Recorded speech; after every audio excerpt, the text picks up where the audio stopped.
इचलकरंजी शहर वाहतूक शाखेच्या पोलिसांनी नियमित पेट्रोलिंग दरम्यान केलेल्या कारवाईत 2 चोरीच्या मोटरसायकली जप्त करून 3 संशयितांना ताब्यात घेतले। या कारवाईमुळे इचलकरंजी व जयसिंगपूर पोलीस ठाण्यात दाखल असलेल्या वाहन चोरीच्या 2 गुन्ह्यांची उकल झाली असून जप्त वाहनांची एकूण किंमत सुमारे 20,000 रुपये असल्याची माहिती पोलिसांनी सांगितले। याबाबत अधिक माहिती अशी की पहिली कारवाई 9 जुलै रोजी खवरे मार्केट परिसरात करण्यात आली।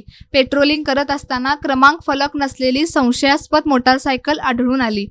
चौकशीत समाधानकारक माहिती न मिळाल्याने पोलिसांनी वाहनांचा चेसिस क्रमांक तपासला असता ती इचलकरंजी पोलीस ठाण्यातील गुन्हा रजिस्टर क्रमांक 40/2026 भारतीय न्याय संहिता कलम 303 अन्वये चोरीस गेल्याचे निष्पन्न झाले। या प्रकरणी बुद्धू सिंग, छाटू सिंग राजपूत राहणार इचलकरंजी व प्रवीण प्रकाश महाडे यांना ताब्यात घेण्यात आले।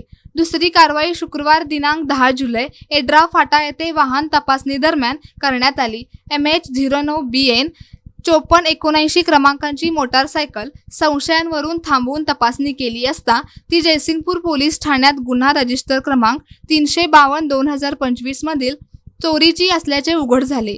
या प्रकरणी अमित रवींद्र पाटील राहणार गल्ली नंबर 6 जयसिंगपूर याला ताब्यात घेण्यात आले। तसेच संशयित इरफान इस्माईल कोंचे यालाही पुढील तपासासाठी पोलिसांच्या स्वाधीन करण्यात आले।